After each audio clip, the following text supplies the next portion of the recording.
Assalamualaikum warahmatullahi wabarakatuh. Nah, pagi ini saya mau membagi resep batuk berdahak lagi ya, tapi ini versi yang lain. Nah, ini bisa membersihkan lendir pada saluran nafas. Nah, adapun bahannya adalah jahe sejempol, ini bunga lawang 3 buah, ini cengkeh sekitar 10 butir ya, sama madu seperti biasa. Nah, ini kita nggak usah godok, kita seduh aja pakai air panas. Diiris-iris seperti biasa begini jahenya. Kalau mau diparut juga boleh ya, lebih berasa.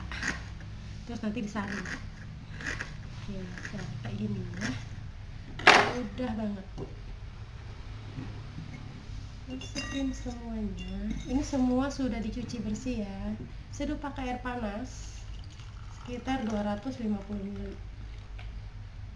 Nah, udah gini doang resepnya, batuk berdahak, dan ini juga bisa membersihkan lendir pada saluran nafas. Nah, nanti kalau sudah hangat baru kasih madu ya, sekitar 2 sendok makan. Oke teman-teman, jangan lupa like, share, dan subscribe, dan jangan lupa komen juga ya yang sudah mencoba resep-resep dari saya. Assalamualaikum warahmatullahi wabarakatuh.